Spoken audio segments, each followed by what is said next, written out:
إن الحمد لله نحمده ونستعينه ونستغفره ونعوذ بالله من شرور أنفسنا ومن سيئات أعمالنا من يهده الله فلا مضل له ومن يضلل فلا هادي له وأشهد أن لا إله إلا الله وحده لا شريك له وأشهد أن محمدا عبده ورسوله يا أيها الذين آمنوا اتقوا الله حق تقاته ولا تموتن إلا وأنتم مسلمون يا أيها الناس اتقوا ربكم الذي خلقكم من نفس واحدة وخلق منها زوجها وبث منهما رجالا كثيرا ونساء واتقوا الله الذي تساءلون به والأرحام إن الله كان عليكم رقيبا يا أيها الذين آمنوا اتقوا الله وقولوا قولا سديدا يصلح لكم أعمالكم ويغفر لكم ذنوبكم ومن يطع الله ورسوله فقد فاز فوزا عظيما أما بعد فإن أصدق الكلام كلام الله وخير الهدي هدي محمد صلى الله عليه وسلم وشر الأمور محدثاتها وكل محدثة بدعة وكل بدعة ضلالة وكل ضلالة في النار. أعوذ بالله من الشيطان الرجيم. بسم الله الرحمن الرحيم. شهر رمضان الذي أنزل فيه القرآن هدى للناس وبينات من الهدى والفرقان فمن شهد منكم الشهر فليصم.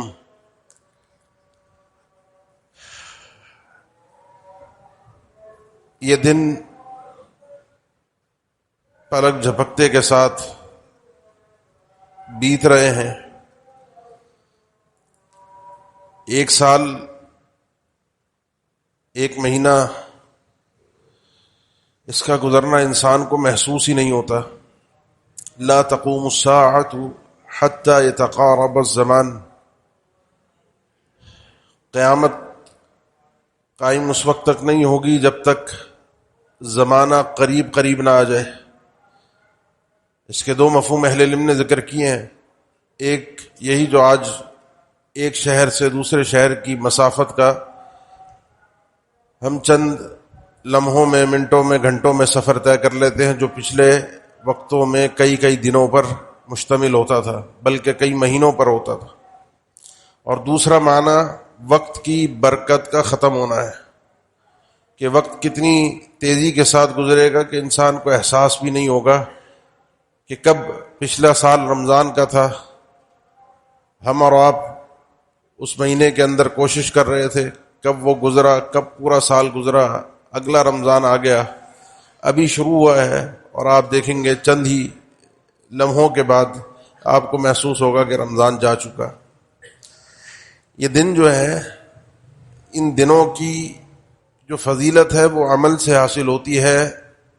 سوچ کر، بیٹھ کر، سو کر ان دنوں سے انسان ان اوقات سے فائدہ نہیں اٹھا سکتا. اس لیے اپنے ان اوقات کو، اپنی ان گھڑیوں کو اللہ تعالیٰ کی طرف سے دیا ہوا وقت ہے، غنیمت ہے. یہ ایک دن، ایک لمحہ اللہ تعالیٰ کی رحمت کی اتنی وسعت ہے کہ دن میں روزہ ہے جو من صام رمضان ایمانا واحتسابا غفر له ما تقدم من ذنبه. من قام رمضان ایمانا واحتسابا غفر له ما تقدم من ذنبه. من قام ليلة القدر ایمانا واحتسابا غفر له ما تقدم من ذنبه. رمضان کا روزہ اس لیے رکھا کہ اللہ تعالیٰ کا حکم ہے. حکم الہی کو پورا کرنے کے لیے انسان اللہ تعالیٰ پر ایمان رکھتے ہوئے روزہ رکھتا ہے، اور اس روزے کا، اس قیام کا، رات کی تراویح کا، لیلۃ القدر کے قیام کے ثواب کو اپنے ذہن میں رکھتا ہے کہ میں نے کام بوجھ سمجھ کر نہیں کرنا. روزے سب رکھ رہے ہیں تو میں بھی رکھ رہا ہوں، سب قیام کرتے ہیں تو میں بھی کر رہا ہوں، ہمارے گھر خاندان کے اندر بچے ہمارے تراویح پڑھاتے ہیں تو مجھے تو پڑھنا ضروری ہے. اور دل میں ایک کہیں کنارے کونے کے اندر یہ احساس چھپا ہو کہ کب یہ ختم ہو، کب یہ روزہ ختم ہو، کب یہ رمضان ختم ہو، کب یہ قیام ختم ہو، کب تراویح ختم ہو. تو اگر یہ خیال کہیں پر ہے تو یہ احتساب کے منافی ہے، احتساب نہیں ہے۔ احتساب میں انسان کو مزہ آتا ہے، اجر کی طلب ہوتی ہے تو انسان کو مزہ آتا ہے، عبادت چلتی رہے تو پھر ہے غفر لہ ما تقدم من ذنبہ، اور جس کو نہ روزہ اس کے ذریعے سے بخشوا سکا اپنے آپ کو، نہ قیام کے ذریعے سے، نہ لیلۃ القدر کے قیام کے ذریعے سے، پھر یہ آدمی اسی قابل ہے کہ اس کو بخشا ہی نہ جائے، جس کے لیے اتنے اسباب مغفرت، اسباب رحمت اللہ تعالیٰ کے موجود ہوں اور وہ اپنے آپ کو بخشوا نہ سکے، تو وہ اسی قابل ہے کہ اس کو بخشا نہ جائے۔ اسی لیے اللہ کے نبی صلی اللہ علیہ وسلم نے جبرائیل امین کی بددعا پر آمین کہا تھا کہ وہ شخص ہلاک اور برباد ہو جس کو رمضان کا مہینہ نصیب ہو جائے اور وہ اپنے آپ کو بخشوا نہ سکے۔ تو اٹھیے، کوشش کیجئے، محنت کیجئے، ان دنوں کے اندر آپ ان منبر و محراب سے مختلف حوالوں سے بات چیت سنتے ہیں، مختلف موضوعات آپ کو بتائے جاتے ہیں۔ اب یہ تو جمعہ ہمارا فرض ہے، اس میں حاضر ہونا، اس کا بیان، اس کا سننا۔ باقی یہ مہینہ اتنا سننے سنانے کا ہے نہیں، یہ مہینہ ہے عمل کرنے کا۔ جو سنے، جو نصیحت ملے کانوں میں پہنچے، اس میں واہ واہ اور اشش کے بجائے انسان کی کوشش یہ ہونی چاہیے کہ اللہ تعالیٰ مجھے ان باتوں پر عمل کی توفیق دے دے۔ اب اس سلسلے میں رمضان کے اس حوالے سے ایک اہم عبادت جس کا تذکرہ میں کرنا چاہوں گا آپ کے لیے کہ اس عبادت کو آپ ان دنوں میں کیسے اپنا سکتے ہیں، رمضان میں کیسے اپنا سکتے ہیں۔ اس مہینے میں رب العالمین نے اپنے کلام کو نازل فرمایا، کلام الہی ہے۔ شہر رمضان الذی انزل فیہ القرآن انا انزلناہ فی لیلۃ القدر۔ ایک قول کے مطابق اللہ کے نبی صلی اللہ علیہ وسلم پر جو پہلی وحی آئی تھی غار حرا میں، وہ لیلۃ القدر کی رات ہی تھی، رمضان کا مہینہ تھا۔ اللہ تعالیٰ نے بڑا قیمتی وقت اپنے اس پہلی وحی کے لیے چنا، اپنے نبی پر اپنا کلام نازل فرمانا شروع کیا۔ پھر اللہ کے نبی صلی اللہ علیہ وسلم کا رمضان میں ایک خاص معاملہ تھا، جو سیدنا عبداللہ ابن عباس کی آپ حدیث اکثر سنتے ہیں کہ کان رسول اللہ صلی اللہ علیہ وسلم اجود بالخیر۔ اللہ کے نبی صلی اللہ علیہ وسلم ویسے ہی بڑے نیکی میں، خیر میں، خرچ کرنے میں بہت سخی تھے، لیکن وَكَانَ يَلْقَاهُ جِبْرَائِيلُ فِي كُلِّ لَيْلَةٍ مِّن رَمَضَانَ فَيَتَدَارَسُ الْقُرْآنَ۔ اس رمضان کے مہینے میں ہر رات جبرائیل امین آتے تھے اللہ کے نبی صلی اللہ علیہ وسلم کے پاس۔ وَمَا نَتَنَزَّلُ إِلَّا بِأَمْرِ رَبِّكَ۔ فرشتے، اللہ تعالیٰ نے قرآن میں ذکر فرمایا کہ ہم اپنے رب کے حکم کے بغیر نیچے نہیں آ سکتے، اللہ کا آرڈر ہوتا ہے تو ہی نیچے آتے ہیں۔ تو رمضان کی ہر رات جبرائیل امین کا اللہ کے نبی صلی اللہ علیہ وسلم کے پاس آنا یہ حکم الہی سے تھا۔ فَيَتَدَارَسُ الْقُرْآنَ، اور کس لیے تھا؟ کہ اللہ کے نبی صلی اللہ علیہ وسلم قرآن کی مدارست کریں، پڑھیں، دہرائی ہو۔ رات کے قیام میں اللہ کے نبی صلی اللہ علیہ وسلم کا جبرائیل امین کے ساتھ رات کے وقت میں یہ دہرائی کرنا، مدارست کرنا، ایک دوسرے کے ساتھ پڑھنا۔ اب یہ صحبت کا اثر ہے۔ رمضان میں اگر آپ چاہتے ہیں نا کہ کچھ حاصل کر سکیں تو اپنا تعلق دیکھیں کس کے ساتھ ہے۔ اللہ کے نبی صلی اللہ علیہ وسلم کے ساتھ جب جبرائیل امین ملتے، سیدنا عبداللہ ابن عباس فرماتے ہیں کہ جب جبرائیل امین کی ملاقات ہو جاتی، اس کے بعد اللہ کے نبی صلی اللہ علیہ وسلم کے اندر مزید خیر، مزید وکان اجود ما یکون ما یلقاہ جبرائیل، اور اللہ کے نبی صلی اللہ علیہ وسلم کی یہ سخاوت، نیکیوں میں آگے بڑھنا مزید بڑھتا کہ جب جب آپ کی جبرائیل امین سے ملاقات ہوتی۔ یہ ملاقات کا، نیک صحبت کا، نیک تعلق کا بڑا گہرا اثر ہے۔ رمضان ہو غیر رمضان ہو، اگر آپ اپنے آپ کو سدھارنا چاہتے ہیں، اپنے آپ کو تبدیل کرنا چاہتے ہیں، تو اس کے لیے ضروری ہے کہ آپ اپنی محفل کو، اپنے دوستوں کو، جن لوگوں کے ساتھ اٹھتے بیٹھتے ہیں، وہ آپ کے ایسے لوگ ہونے چاہیے جو آپ کو نیکی کی تلقین کریں۔ جہاں پر بات ہو نیکی کی، محفل میں گفتگو ہو، دوستی یاری کے اندر جو بات چیت ہو وہ نیکی کی ہو، وہ اللہ اور اس کے رسول کے فرامین کی ہو۔ ورنہ دنیا کے جس طرح کی باتیں ہماری محفلوں میں ہوتی ہیں وہ آپ اچھی طرح جانتے ہیں، اس کو یہاں پر منبر سے ذکر کرنے کا فائدہ نہیں ہے، وہ آپ اچھی طرح جانتے ہیں۔ ان باتوں کے اثرات ہی ہمارے دماغ پر حاوی ہوتے ہیں۔ قرآن اور جبرائیل امین، فرشتے جبرائیل امین، ہمیں اب ان کی صحبت مل نہیں سکتی۔ لیلۃ القدر میں تو آتے ہیں تنزل الملائکۃ والروح فیہا بإذن ربہم من کل امر، اس دن یہ فرشتے اترتے ہیں، اس رات کو، لیلۃ القدر کی رات کو یہ فرشتے آسمان سے زمین پر آتے ہیں، اور روح جبرائیل امین بھی خاص طور پر آتے ہیں۔ من کل امر، اللہ تعالیٰ کے آرڈر اور ان کی تنفیذ کے لیے. اب وہ فرشتے تو آ رہے ہیں، میں نبی اور رسول تو بن نہیں سکتا اب، لیکن قرآن کے ساتھ تعلق کے ذریعے سے کچھ نہ کچھ فرشتوں کی اس محفلوں میں جو حاضری ہوتی ہے، جہاں وہ سکینت ان کے پروں سے اپنے محفلوں کو ڈھانپنا، وہ اللہ کی رحمت، وہ اللہ تعالیٰ کا ذکر کرنا. مجتمع قوم فی بیت من بیوت اللہ، کہ کوئی بھی قوم جو اکٹھی ہوتی ہے اللہ کے کسی بھی گھر میں، اور یقرؤون القرآن یتدارسون القرآن، قرآن کو پڑھتے پڑھاتے ہیں ایک دوسرے کو، ان کو ڈھونڈتے ہیں فرشتے، تلاش کرتے ہیں، ان محفلوں کو ڈھانپتے ہیں. کوشش کیجئے یہ رمضان کی راتیں فرشتے لیلۃ القدر میں جب آئیں تو میرا حصہ یہ ہو کہ میں اللہ کے قرآن کی تلاوت میں ایسا مشغول ہوں کہ فرشتے میری محفل کو آ کے مجھے آ کر ڈھانپنے کی کوشش کریں.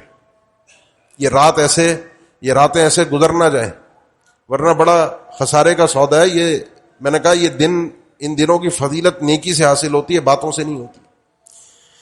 تو اللہ کے نبی صلی اللہ علیہ وسلم کا اس قرآن کے ساتھ رمضان میں خاص اور گہرا تعلق تھا، اور ہونا بھی چاہیے. کیوں؟ قرآن کے بارے میں ہمارا ایمان ہے کہ اللہ تعالیٰ کا کلام ہے. اللہ تعالیٰ کے کلام ہونے کا مطلب یہ ہے کہ اللہ تعالیٰ نے اس کو کلام فرمایا ہے. یہ واحد چیز ہے دنیا کے اندر جو اللہ تعالیٰ کی طرف سے ہے، کوئی اور چیز نہیں ہے. ہر چیز مخلوق ہے. کلام الہی قرآن مجید یہ کلام الہی ہے. کسی شخص کو، ابن قیم رحمہ اللہ نے اسی نے کہا ہے کہ اگر تم یہ جاننا چاہتے ہو کہ تمہاری اللہ سے محبت کتنی ہے، اس کو محسوس کرنا چاہتے ہو کہ اللہ سے تم کتنی محبت کرتے ہو، تو اس کو محسوس کرنے کے لیے تم یہ دیکھو کہ تمہاری قرآن سے کتنی محبت ہے. والتذاذک بسماعہ، اور تمہیں قرآن سننے میں کتنی لذت محسوس ہوتی ہے، کیونکہ قرآن گویا کہ تم اللہ سے ہم کلام ہو. اللہ تعالیٰ تم سے ڈائریکٹ خطاب کر رہا ہے. یہ اللہ، اس کو ایسے پڑھو، ایسے جیو کہ یہ ڈائریکٹ تم محسوس کرو یہ کلام میں سن رہا ہوں. اس لیے اب اس ایمان کے ساتھ، اس یقین کے ساتھ یہ کلام الہی ہے، اس کلام کی جو تاثیر ہے وہ کسی اور کلام میں رب نے رکھی نہیں ہے. اس قرآن کی جس طریقے سے رب العالمین نے حفاظت کی ہے، اس طریقے سے دنیا میں کسی چیز کی حفاظت کی ہی نہیں گئی. انا نحن نزلنا الذکر وانا لہ لحافظون. اس قرآن کا جو معجزہ ہے وہ دن بدن مزید نکھرتا ہے، بڑھتا ہے، نمایاں ہوتا ہے. ویسا کوئی معجزہ دنیا کے اندر آپ کو سامنے اب نظر نہیں آئے گا. معجزات آئے انبیاء کے پاس اور آ کر چلے گئے. یہ قرآن مجید کا وہ معجزہ ہے جو آج بھی موجود ہے. اگر اس معجزے کو آپ اپنے دل میں اتار دیں، اپنے وجود پر اس کو نمایاں کر دیں، یقین جانی آپ چلتے پھرتے ایسے مومن ہوں گے کہ جن سے فرشتے محبت کرتے ہیں. فرشتوں کی محبت یہ بڑا مقام ہے، مرتبہ ہے جو ہر بندے کو ملتا نہیں ہے. اس لیے اس معجزے کو اپنے ساتھ جوڑنے کی کوشش کریں. قرآن سمجھ میں آئے یا نہ آئے، قرآن سمجھ میں آئے یا نہ آئے، جو بندہ قرآن کی تلاوت کرتا ہے، جو بندہ قرآن مجید پڑھتا ہے، قرآن مجید کے اثرات اس پر ضرور ہوتے ہیں. اللہ کے نبی صلی اللہ علیہ وسلم نے جو جامع ترمذی کی حدیث آپ اکثر و بیشتر سنتے ہیں، مشہور حدیث ہے کہ اللہ کے نبی صلی اللہ علیہ وسلم نے فرمایا کہ جو شخص ایک حرف قرآن مجید کا پڑھتا ہے، اس ایک حرف کے بدلے اس کو 10 نیکیاں ملتی ہیں. مثال آپ نے کیا دی؟ مثال آپ نے اس حرف کی دی، الف لام میم، اس کلمے کی دی. الف کے بھی 10 نیکیاں، لام کی بھی 10 نیکیاں، اور میم کی بھی 10 نیکیاں. اس الف لام میم کا کوئی معنی مفہوم سمجھ میں ہمیں نہیں آتا. یعنی ایسا کلام بھی اگر قرآن مجید میں کوئی انسان پڑھتا ہے کہ جس کو اس کے معنی اور مفہوم سمجھ میں نہیں آتے، تو بھی اس کو اس کے ایک ایک حرف پہ 10 نیکیاں ملیں گی. سمجھنے کا، تدبر کا، عمل کا وہ ایک الگ عبادت ہے، اس کا الگ اجر ہے اور وہ بھی مطلوب ہے، لیکن تلاوت بھی الگ سے مطلوب ہے. اور وہ دن جس دن زندگی میں انسان قرآن مجید کو دیکھ نہ سکے، سیدنا عبداللہ بن مسعود رضی اللہ تعالیٰ عنہ فرماتے ہیں ادیم النظر فی المصحف، اپنی نگاہوں کی ادامت کرو، یعنی یہ تمہاری نگاہیں اکثر ٹکی رہے، ہمیشگی رہے مصحف کے اوپر. قرآن مجید کھلا اور تمہاری نگاہیں اس کے اوپر ہو. یہ کثرت کے ساتھ جس دن مصحف پر نگاہ نہ پڑ سکے، میں سمجھتا ہوں وہ دن انسان اپنی زندگی کا شمار ہی نہ کرے کہ اس دن وہ جیا بھی ہے. اللہ کے کلام کے بغیر زندگی کا کوئی مزہ نہیں ہے. محرومی اس سے بڑھ کر کیا ہو کہ انسان کی زندگی کے کئی دن گزر جائے اور کلام الہی سے وہ وابستہ نہ ہو سکے. یہ رمضان اسی لیے ہے، ایک اس کا فائدہ کہ آپ اس میں کلام الہی سے بڑا کثرت کے ساتھ جڑتے ہیں. ابھی آگے جو دن باقی ہیں کوشش کیجئے کہ جتنا ہو سکتا ہے قرآن کے ساتھ جڑیں. میں آپ کو کوئی وہ واقعات نہیں بتاتا سلف کے کون کتنے قرآن ختم کرتا تھا. میں آپ سے صرف اتنی گزارش کرتا ہوں کہ قرآن کھولیے اور پڑھیے. فجر کے بعد، فجر سے پہلے، ظہر سے پہلے، ظہر کے بعد، عصر سے پہلے، عصر کے بعد، مغرب سے پہلے، عشاء سے پہلے، تراویح میں، تراویح کے بعد، رات کو جہاں موقع ملے وہاں پر کوشش کیجئے کہ اللہ کے اس کلام کے ساتھ آپ کی نظریں ٹکی ہوں اور آپ کی زبان پر ایک کلام الہی جاری ہو. جتنا زیادہ ہو سکے اتنا زیادہ پڑھنے کی کوشش کریں اور ڈیلی کی روٹین میں اس چیز کو شامل کریں. اللہ کے کلام کی تلاوت کو ڈیلی کی روٹین میں شامل ہونا چاہیے. اس کے بغیر انسان کی زندگی کامیابی کی کوئی ضمانت نہیں ہے. یہ ایسی برکت والی کتاب ہے. کتاب انزلناہ الیک مبارک وہذا کتاب انزلناہ مبارک فاتبعوہ واتقوا لعلکم ترحمون. یہ ہم نے جو کتاب آپ پر نازل کی ہے بڑی اس میں برکت ہے، بڑی برکت ہے، بڑی برکت ہے. میں تجربہ نہیں کہتا کیونکہ اللہ کے کلام پر، اللہ کے فرامین پر تجربے نہیں کرنے چاہیے انسان کو. یقین کے ساتھ عمل کرنا چاہیے. یقین کے ساتھ عمل کیجیے. اللہ کے کلام سے اپنے دن کا آغاز کیجیے، اپنے دن کی ایک روٹین باندھیے. پھر آپ دیکھیے اللہ تعالیٰ آپ کے وقت میں کیسی برکت دیتا ہے. وہ جو میں نے بات شروع میں کہی تھی نا، لا تقوم الساعة حتى يتقارب الزمان، یہ وقت کیسے گزرتا ہے انسان کو پتہ نہیں چلتا. اس وقت سے، اس رمضان کے وقت سے اگر فائدہ اٹھانا چاہتے ہیں، برکت حاصل کرنا چاہتے ہیں، کتاب اللہ کے بغیر اور کوئی راستہ نہیں ہے کہ انسان اس سے برکت حاصل کر سکے. اس لیے اللہ کے اس کلام کے ساتھ جڑنا سیکھیے. دوسری ایک اہم عبادت ہے جو ہونی چاہیے، اور وہ ہے کہ انسان اگر چاہتا ہے کہ ہدایت حاصل کرے،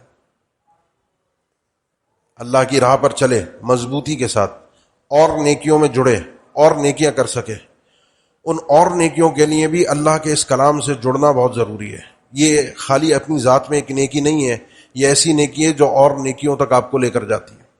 جب انسان قرآن سنتا ہے، قرآن اس کے لیے راہ ہدایت بنتی ہے. قرآن مجید میں اللہ تعالیٰ نے ذکر فرمایا وَإِذَا قُرِئَ الْقُرْآنُ فَاسْتَمِعُوا لَهُ وَأَنصِتُوا لَعَلَّكُمْ تُرْحَمُونَ. وَإِذَا قُرِئَ الْقُرْآنُ، جب قرآن مجید کی قرات کی جائے تو فَاسْتَمِعُوا لَهُ، استماع کرو. سماع ہوتا ہے کوئی بات کانوں میں پڑ گئی، آواز آ رہی ہے، بس پتہ چل رہا ہے آواز آ رہی ہے. استماع ہوتا ہے کہ انسان کا غور سے کان لگا کر قرآن مجید کو سننا، غور سے کان لگا کر سننا. اب اس میں مزید ایک تاکید حکم دیا، وَأَنصِتُوا، بات چیت نہ کرنا. جب قرآن مجید پڑھا جا رہا ہو تو بولنا نہیں ہے. تم نے تمہاری بات کی، میری بات کی، آپ کی بات کی، کلام بشر کی کوئی حیثیت اوقات نہیں ہے کلام الہی کے سامنے. ہماری زبانوں کو بند ہو جانا چاہیے اللہ کے کلام کے سامنے. اور صرف کلام الہی کے سامنے ہمارا کلام بند نہیں ہوگا. علم ذکر کیا ہر وہ چیز جو انسان کے ذہن کو مشغول کرے، استماع سے روکے، غور سے سننے سے، اور قرآن مجید پڑھا جا رہا ہو، ہر اس چیز سے انسان کو رکنا چاہیے. اللہ تعالیٰ کا حکم ہے لعلکم ترحمون، تاکہ تم پر رحم کیا جائے. مشرکین مکہ نے تقاضا کیا تھا، سورہ اعراف کی آیت ہے. تقاضا ان کا یہ تھا کہ کوئی معجزہ دکھائیں، ہم آپ پر ایمان لائیں گے، کوئی معجزہ نظر آئے گا. وَإِذَا لَمْ تَأْتِهِمْ بِآيَةٍ قَالُوا لَوْلَا اجْتَبَيْتَهَا قُلْ إِنَّمَا أَتَّبِعُ مَا يُوحَىٰ إِلَيَّ مِن رَّبِّي هَٰذَا بَصَائِرُ مِن رَّبِّكُمْ وَهُدًى وَرَحْمَةٌ لِّقَوْمٍ يُؤْمِنُونَ. یہ قرآن جو ہے نا، اللہ تعالیٰ نے فرمایا یہی معجزہ ہے. اس میں بڑی بصیرتیں ہیں، بڑے دلائل ہیں، مختلف انداز کی چیزیں ہیں. جیتا جاگتا ایک معجزہ ہے. جس کو سدھرنا ہو، ماننا ہو، اس کے لیے تو یہ کافی ہے. جس کو نہیں ماننا، کیونکہ اس صورت کے اندر اللہ تعالیٰ نے مشرکین کی اسی ہٹ دھرمی کو ذکر کیا ہے جس کو استکبار کہا جاتا ہے. جان بوجھ کر یقین کرنے کے بعد، سمجھنے کے بعد انکار کرنا. میں نہیں مانتا، بس بات سمجھ میں آ رہی ہے لیکن عقل میں نہیں مان رہا. اب وہ ایک بہانہ ہے کہ کوئی معجزہ مل جائے. اللہ نے فرمایا ھذا بصائر من ربکم، یہ معجزہ ہے، اس میں ہدایت ہے، اس میں رحمت ہے. اور جب قرآن مجید کی قرات کی جائے تو خاموش رہو، غور سے اس کو سنو تاکہ تم پر رحم کیا جائے. اور وہ یہ نہیں کرتے تھے، اس لیے ہدایت سے محروم تھے. قرآن مجید میں اللہ تعالیٰ نے ذکر فرمایا وقال الذین کفروا لا تسمعوا لهذا القرآن والغوا فیہ لعلکم تغلبون. ان کافروں نے کہا کہ جب قرآن مجید پڑھا جا رہا ہو سننا نہیں. وہ ایک مراحل گزرے نا ان کے اپنی زندگی میں، انہوں نے کس طرح اللہ کے نبی صلی اللہ علیہ وسلم کی دعوت کا مقابلہ کیا ہے. شروع میں کس طرح تھے، بعد میں یہ آخری دور میں آ کے نا انہوں نے پروپیگنڈا کیا کہ محمد صلی اللہ علیہ وسلم کے جو کلام ہے اس میں ایک جادو ہے، تاثیر ہے، جو سنتا ہے وہ ہو جاتا ہے اس کا. اس پروپیگنڈے سے انہوں نے لوگوں کو روکا کہ نہ سنو. اور اگر اللہ کے نبی صلی اللہ علیہ وسلم پڑھ بھی رہے ہوں تو شور مچاؤ، لعلکم تغلبون، تاکہ تم ہی غالب رہو، تم پر یہ لوگ اسلام لے کر نہ آئے۔ اسی لیے سیدنا ابوبکر صدیق رضی اللہ تعالیٰ عنہ کے بارے میں ان کی بیٹی ذکر کرتی ہیں، مکہ کے اندر ہی وہ گھر میں اپنے صحن کے اندر اکثر و بیشتر تلاوت کرتے تھے، قیام کرتے تھے، نمازیں جو تہجد کا جس کا ذکر سورہ مزمل میں ہے، اور وہ بکا آدمی تھے، روتے بہت تھے، ان کے کلام قرات کی اپنی ایک تاثیر تھی۔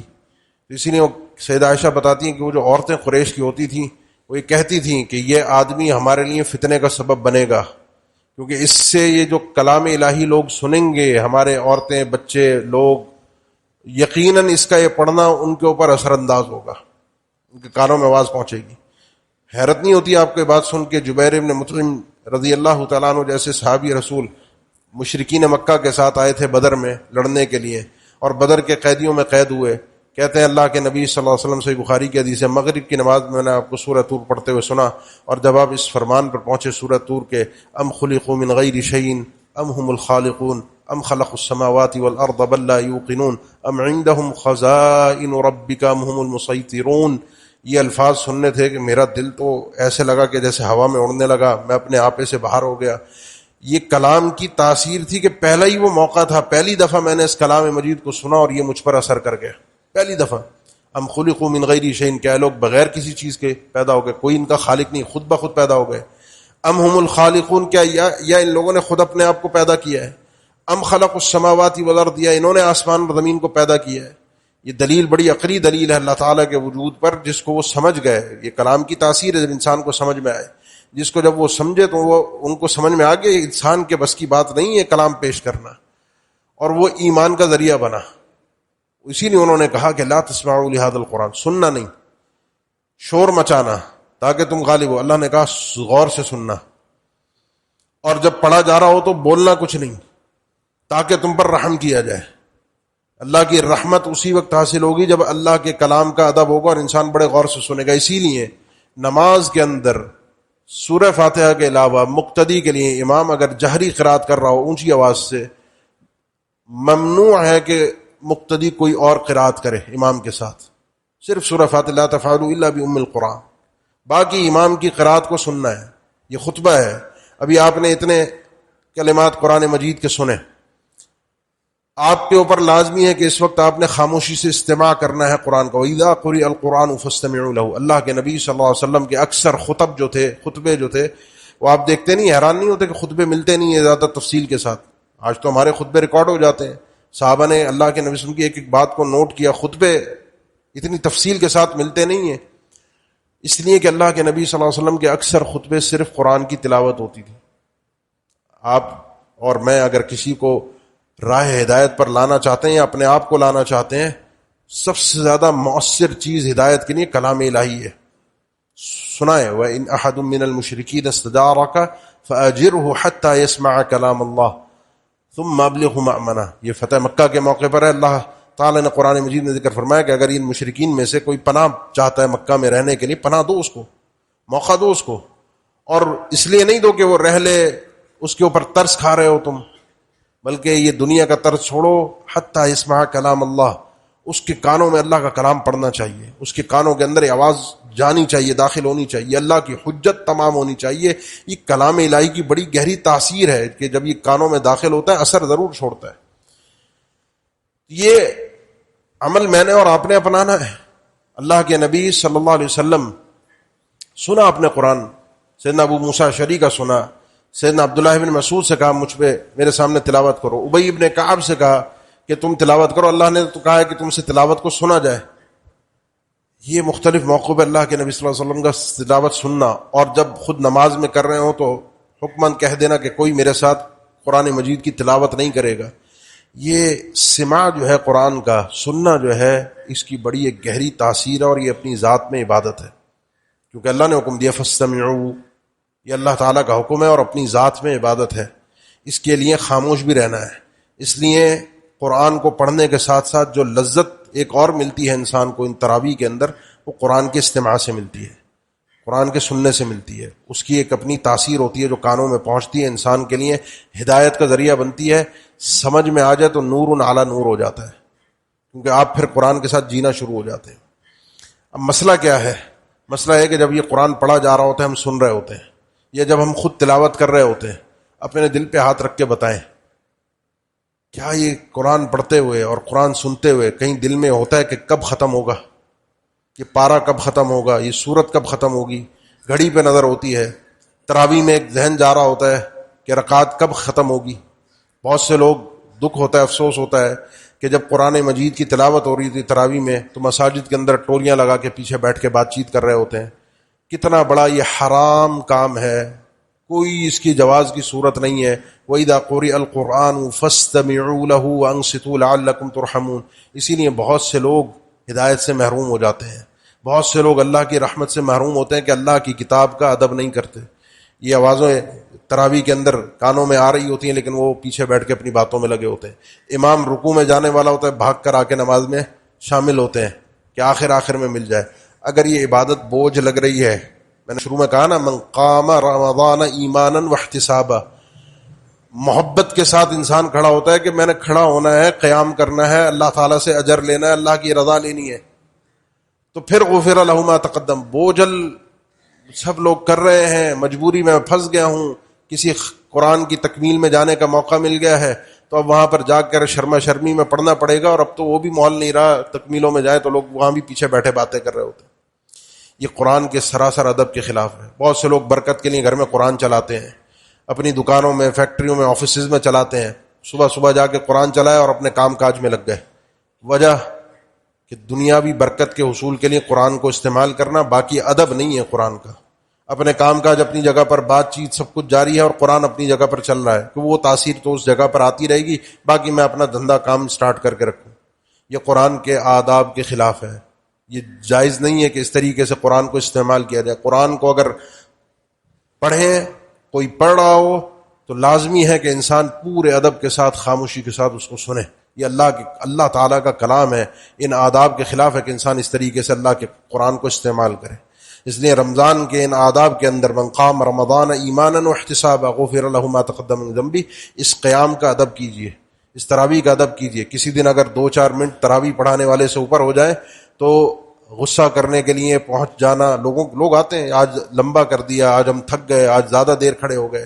جس مقصد کے لیے آئے تھے، اللہ کو راضی کرنے کے لیے، اجر کے لیے، اس میں 2-4 منٹ دیکھے نہیں جاتے۔ جب انسان کا ہدف بڑا ہو نا، نظر اونچی ہو کہ میں نے کیا لینا ہے، میں نے جنت لینی ہے، میں نے اپنے رب کو راضی کرنا ہے، تو اس میں وہ منٹوں اور سیکنڈوں کو گنا نہیں کرتا انسان۔ پھر اس میں عبادت میں منہمک ایسا ہوتا ہے کہ راتوں کی راتیں نکل جاتی ہیں۔ اللہ کے نبی صلی اللہ علیہ وسلم کے ساتھ سیدنا حذیفہ کھڑے ہوئے نا، وہ رات جس دن اللہ کے نبی صلی اللہ علیہ وسلم نے سورہ بقرہ پڑھی، پھر نساء پڑھی، پھر آل عمران پڑھی، اور پڑھی بھی کیسے؟ کہتے ہیں کہ اللہ کے نبی صلی اللہ علیہ وسلم اذا مر بآیۃ فیہا تسبیح سبح واذا مر بسؤال سأل واذا مر بتعوذ تعوذ۔ اللہ کے نبی صلی اللہ علیہ وسلم ان صورتوں کو پڑھتے ہوئے جہاں جہاں کوئی تسبیح کی آیات آتی ہیں، رک کے اللہ کی تسبیح کرتے، عمل کرتے، جی رہے ہیں اس کو، سمجھ رہے ہیں اس کو، اس کے ساتھ قرآن کے ساتھ تعامل ہے انسان کا۔ کوئی ایسی آیت آتی کہ جہاں پر اللہ سے کچھ مانگنا ہے، سوال کرنا ہے، جنت کا تذکرہ ہے، وہاں پر رک کر اللہ سے وہ دعائیں کرتے، وہ سوالات کرتے۔ کوئی ایسی آیات آتی جہاں پر تعوذ ہوتا ہے، انسان کو پناہ مانگنی ہے جہنم سے، ابلیس سے، وہاں رک کر اللہ تعالیٰ سے پناہ مانگتے۔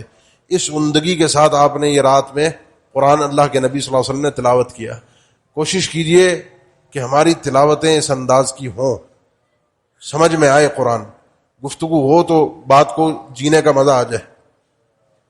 اس سماع کے بعد یہ اپنی ذات میں عبادت ہے، اور قرآن پر عمل کرنا عمومی طور پر اور خصوصی طور پر یہ ہم سب پر فرض ہے، عمومی اور خصوصی دونوں اعتبارات سے۔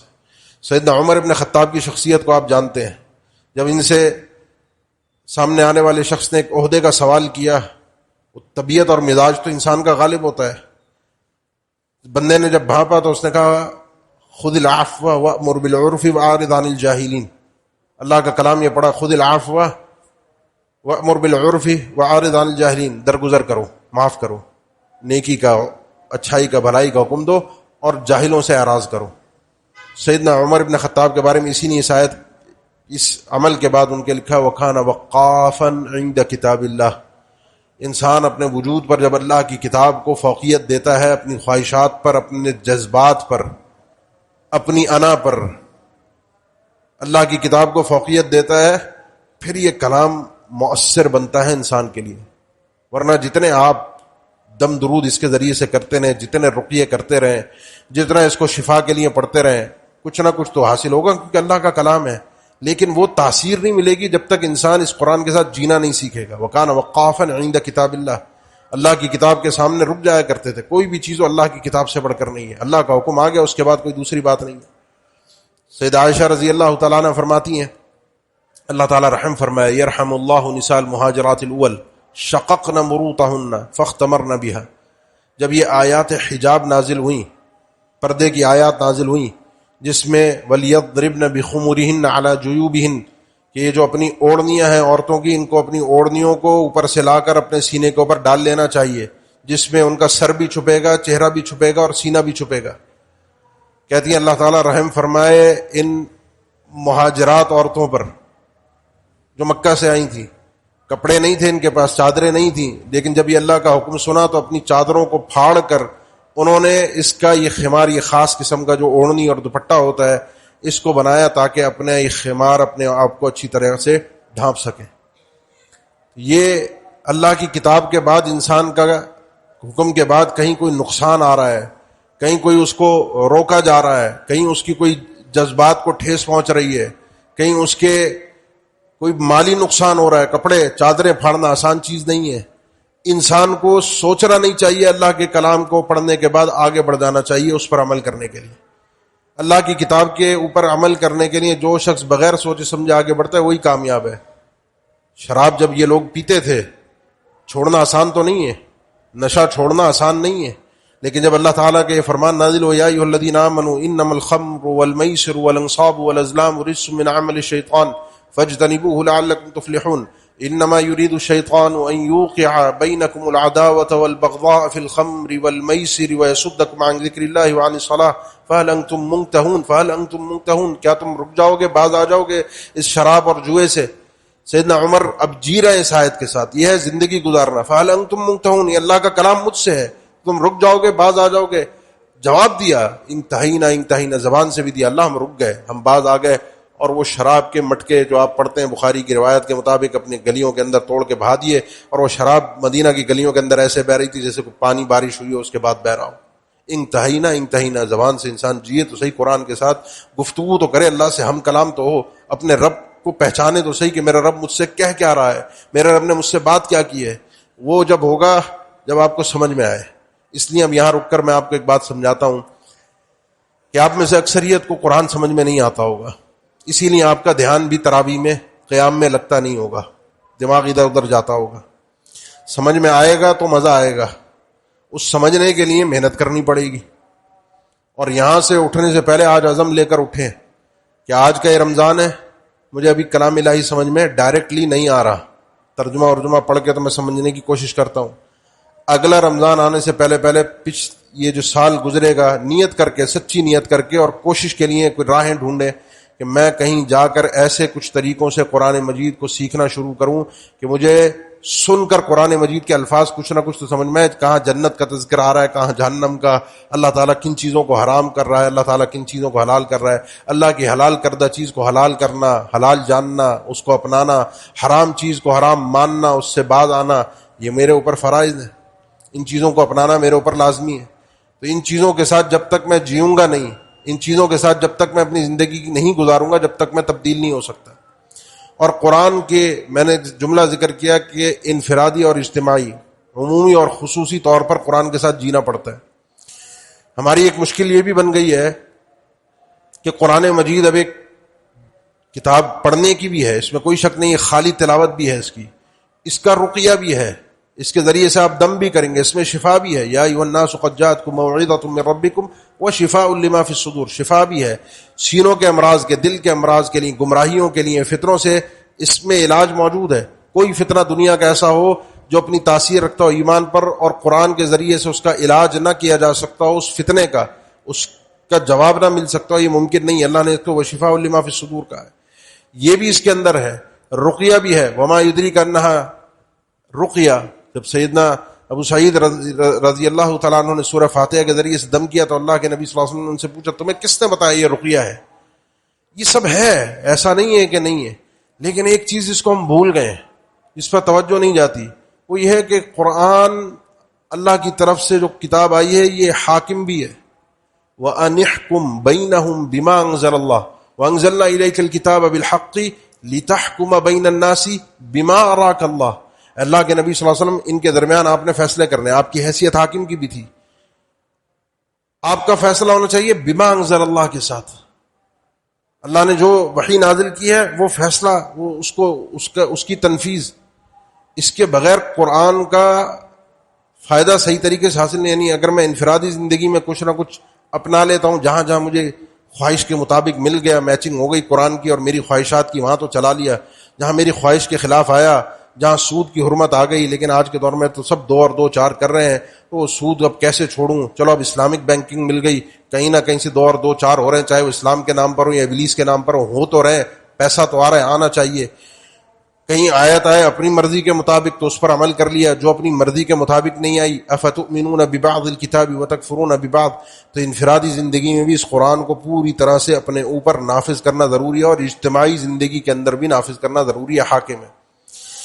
الذين مكناهم في الارض اقاموا الصلاة وآتوا الزكاة وامروا بالمعروف ونهوا عن المنكر ومن لم يحكم بما انزل الله فاولئك هم الكافرون ومن لم يحكم بما انزل الله فاولئك هم الظالمون ومن لم يحكم بما انزل الله فاولئك هم الفاسقون. جو شخص بھی اللہ کی کتاب سے ہٹ کر فیصلے کرتا ہے، جو شخص بھی، وہ کہیں نہ کہیں گناہ گار ضرور ہے. وہ یا تو فسق ہے، خروج عن الطاعہ، اللہ کی اس نے نہیں مانی، کافر نہیں بنا لیکن اللہ کی نہیں مانی. وہ کہیں ظلم ہے اور کہیں وہ کفر بھی ہے کہ اللہ کے فیصلوں سے ہٹ کر کسی اور کے فیصلوں کو بہتر جاننا، اس کے اوپر راضی ہونا، ان قوانین کو درست سمجھنا، یہ انسان کو کافر بھی بنا دیتا ہے. انسان پھر مسلمان رہتا نہیں ہے. اس لیے ان چیزوں کو، اللہ کی کتاب کی اس اہمیت کو، اس شان کو سمجھیے. یہ معمولی کتاب نہیں ہے، یہ اللہ کا دستور بھی ہے، یہ اللہ کی طرف سے ہدایت کے لیے بھی نازل ہوئی ہے. اور ہدایت اس وقت ملے گی جب انسان قرآن کا ادب کرے گا، احترام کرے گا، اس کی تعظیم کرے گا، اس کو اپنے سامنے رکھے گا، اپنا قائد بنائے گا، اس کے پیچھے چلے گا. جیسے جیسے کتاب لے کر چل رہی ہے ویسے ویسے انسان اس کتاب کے ساتھ ساتھ چلے گا. یہ نہیں پوچھے گا اس کام کو میں نے کیوں کرنا ہے، اس کا کیا فائدہ ہے. یہ کام میں نے اس لیے کرنا ہے، اس کا فائدہ یہ ہے کہ اللہ کا حکم ہے، اللہ نے اس چیز کی تعلیم دی ہے، اللہ نے مجھے بتایا ہے، اور میرا رب جو ہے، میرا پروردگار جو ہے، وہ میرے فائدے کا ہی مجھے حکم دیتا ہے، میری نقصان کی بات نہیں کرتا. اس کو، رب العالمین کو، میرے آپ کی عبادات سے، میرے اور آپ کے قرآن کے ماننے سے رب کو کوئی فائدہ نہیں ہے، رب کی مصلحت نہیں ہے. مصلحہ میری اور آپ کی ہے، فائدہ نقصان میرا اور آپ کا ہے. اس لیے اس قرآن کے ساتھ جینا سیکھیے. اب اس مہینے کے اندر جتنے دن باقی بچے ہیں، کچھ طے کر کے اٹھیے یہاں سے. کتنا پڑھیں گے آگے رمضان کے آخر تک؟ کتنا کوشش ہے اب قرآن کو ختم کرنے کی؟ کتنے کریں گے؟ اس کے لیے دن میں کتنی تقسیم ہونی چاہیے آپ کی؟ دن میں آپ نے کتنا پڑھنا ہے؟ اور وہ پڑھنے کے بعد کثرت کے ساتھ ایک ہدف جو طے ہو، پھر اس میں کہیں ادھر ادھر کے معاملات آ جائیں تو انسان سب کچھ چھوڑ دے. جیسے آپ اپنے دنیا کے معاملات کے لیے آپ کی ایک روٹین ہے، خواتین ہیں تو ان کو ایک روٹین ہے کہ انہوں نے سحری افطاری کا انتظام کرنا ہے، اٹھنا ہے، بچوں کو تیار کرنا ہے، اسکول بھیجنا ہے، جو بھی روٹین ہے، وہ بیمار ہو کچھ بھی اس روٹین پہ چلنا ہے. آپ کام کاج والے آدمی ہیں، کوئی دنیا ادھر سے ادھر ہو، کام کاج پہ تو جانا ہی جانا ہے. قرآن پڑھنے کا جو ٹائم ہے، کچھ بھی دنیا ادھر سے ادھر ہو جائے، انسان نے قرآن پڑھنا ہی پڑھنا ہے. اپنی اس ہدف کو، ایک دن کا جو طے کیا، اس کو پورا کرنا ہی کرنا ہے. تو پھر جا کے آپ کو یہ نصیب ہوگی دولت کہ آپ قرآن کے ساتھ جڑ سکتے ہیں.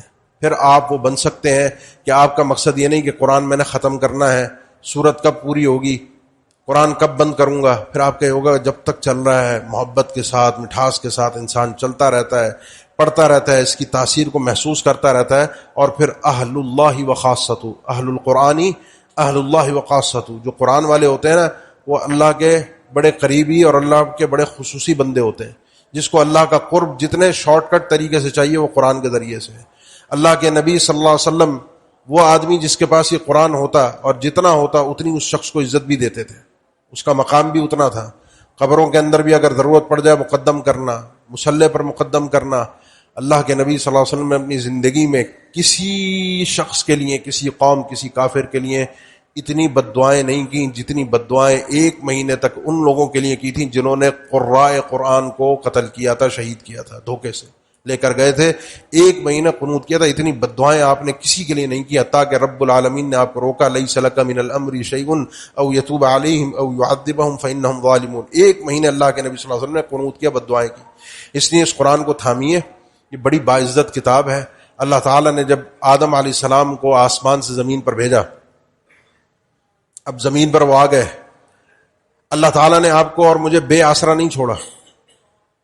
جاؤ جو کرنا ہے کرو جیسے چاہے, آپ کے میرے کھانے پینے کا بندوبست ہے, کتنے زمین کو پانی کی ضرورت ہے, کتنا زمین سے اناج اگنا ہے, کتنی ہوا کی ضرورت ہے, کس طریقے سے میں نے جینا ہے, کیا کیا ضروریات ہیں. دیکھیں آج دنیا کتنی ترقی کر رہی ہے, وہ ساری ضروریات رب کی طرف سے مہیا کی ہوئی ہیں. تو دین کے معاملے میں, شریعت کے معاملے میں رب نے بے یار و مددگار نہیں چھوڑا. آدم علیہ السلام کو بھیجا, ساتھ میں ابلیس بھی اترا. قلنا اہبطوا منہا جمیعا, ابلیس بھی زمین پر آیا. ابھی ایک جنگ شروع ہو گئی ابلیس کی انسانیت کے ساتھ کہ میں ان کو گمراہ کروں گا. بندے کے پاس کوئی ہتھیار نہیں ہے لڑنے کے لیے. انہ یراکم هو وقبیلہ من حیث لا ترونہم, یہ تمہیں وہاں سے دیکھتے ہیں جہاں سے تم ان کو نہیں دیکھ سکتے. یہ ہمارے اندر دوڑ رہا ہے, خون کے ساتھ ساتھ گردش کر رہا ہے. آپ لڑ نہیں سکتے, وسوسہ ڈالتا ہے, خیالات پیدا کرتا ہے. اس کا معاملہ ہے وسوسے تک, لیکن آگے پالتا میرا اپنا نفس ہے. پھر تو میری خواہشات آ جاتی ہیں جو ان کو لے کر آگے بڑھتی ہیں. مقابلہ کرنا ہے اپنی خواہشات سے, مقابلہ کرنا ہے ابلیس سے. تو فَإِمَّا يَأْتِيَنَّكُم مِّنِّي هُدًى فَمَنِ اتَّبَعَ هُدَايَ فَلَا يَضِلُّ وَلَا يَشْقَىٰ. میری طرف سے رہنمائیاں آتی رہیں گی, اور آخری رہنمائی جو محفوظ ہے وہ اللہ کی طرف سے, اللہ کا کلام ہے. جو جو اس کے پیچھے چلا وہ واپس جنت میں آئے گا, اور ایسے آئے گا قیامت کے دن نہ اس کو کوئی ڈر ہوگا نہ خوف ہوگا. فَلَا خَوْفٌ عَلَيْهِمْ وَلَا هُمْ يَحْزَنُونَ. ابلیس سے بھی وہ مقابلہ کر سکے گا, شیطان کو بھی بھگا سکتا ہے. قرآن کی تاثیر یہ کہ شیطان بھاگتا ہے. جس گھر میں سورہ بقرہ پڑھی جاتی ہے وہاں شیطان قریب بھی نہیں آتا. ابلیس آپ کا مقابلہ, شیاطین آپ کا مقابلہ نہیں کر سکتے اگر آپ کے پاس اللہ کا کلام ہے. وہ آپ کو فتنے میں مبتلا کرنے کے لیے, ابلیس کے چیلے جو دنیا کے اندر انسان ہے جو فتنے پھیلاتے ہیں ایمانیات کے لیے, وہ اثر نہیں کر سکتے. یہ قرآن کی تاثیر آپ کو ملے گی. اور مرتے کے ساتھ یہ قرآن قبر میں سر کی جانب سے آتا ہے. دفعات تلاوت القرآن, اگر سر کی جانب سے کوئی تکلیف کوئی عذاب آنا چاہتا ہے, یہ بندے کی تلاوت اس کے سر کی جانب ہوتی ہے. قبر سے اٹھتے کے ساتھ ہی یہ قرآن اقرأ الزہراوین, اللہ کے نبی صلی اللہ علیہ وسلم نے فرمایا سورہ بقرہ اور سورہ آل عمران پڑھا کرو کثرت کے ساتھ.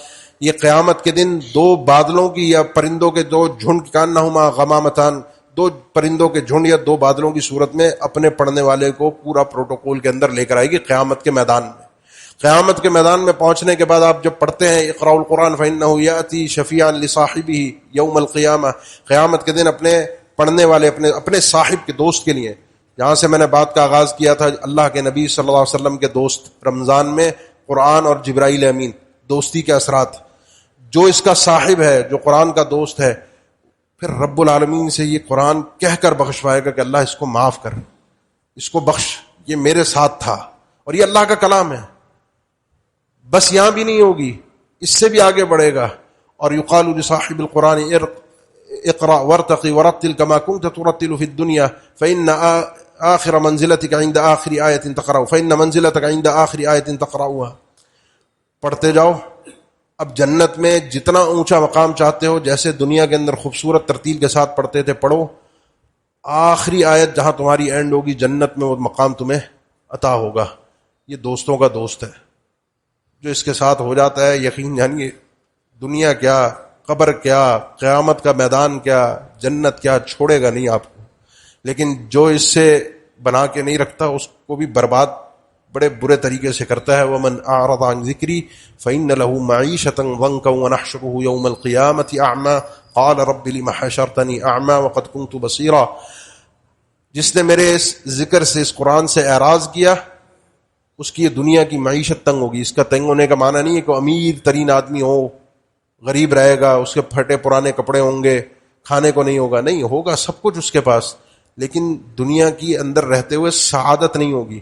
کبھی دیکھا قاریوں کو جو قرآن پڑھاتے ہیں, کیا تنخواہ ملتی ہے, کیا ان کی زندگی ہوتی ہے, لیکن آپ ان کی ذرا زندگی میں جھانک کر دیکھیں سعادت کتنی ہے, مطمئن کتنے ہیں, خوش کتنے ہیں. وہ خوشی بڑے بڑے امیر کبیر لوگوں کو نہیں ملتی. یہ اللہ کے کلام کو جتنا انسان کثرت کے ساتھ اس کے ساتھ جیتا ہے, اس کو یہ معیشت کی آسانی ملتی ہے. اور اگر نہیں ہے تو معیشت کی تنگی ہے. وَنَحْشُرُهُ يَوْمَ الْقِيَامَةِ أَعْمَىٰ، قیامت کے دن یہ آدمی اندھا ہو کر اٹھے گا اور پوچھے گا جب اللہ سے، اللہ میں تو آنکھیں تھیں کیوں اندھا ہوا؟ اللہ فرمائے گا قَالَ كَذَٰلِكَ أَتَتْكَ آيَاتُنَا فَنَسِيتَهَا وَكَذَٰلِكَ الْيَوْمَ تُنسَىٰ، میری یہ آیات آئی تھیں تو نے ان کو حیثیت نہیں دی، تو نے ان کو بھلا دیا، آج تجھے بھی بھلا دیا جائے گا۔ یہ رمضان کا مہینہ جڑنے کے لیے ہے اللہ کے کلام کے ساتھ، کوشش کر کے جڑ جائیے۔ اگر اس میں بھی نہ جڑ سکے پھر کوئی اور وقت آئے گا نہیں جوڑنے کے لیے، یہی وقت ہے اللہ کے قریب آنے کا، یہی وقت ہے اپنے آپ کو سدھارنے کا۔ باتیں ہوتی رہتی ہیں، گفتگو سنتے رہتے ہیں ہم، مزہ اس وقت ہے کہ جب ان باتوں پر، ان گفتگو پر انسان حقیقت میں عمل کی ٹھانے، یہاں سے سوچ کر نیت کر کے اٹھ کر جائیں کہ کیا کریں گے، کتنا اللہ کے اس کلام کے ساتھ کیسے جڑیں گے، پڑھنے میں، سننے میں، عمل کرنے میں، آگے تبلیغ کرنے میں، اس کو اپنے اوپر نافذ کرنے میں، تو ہی بھلائی اور کامیابی ہے۔ اقول قولی ھذا واستغفر اللہ لی ولکم وآخر دعوانا ان الحمد للہ رب العالمین۔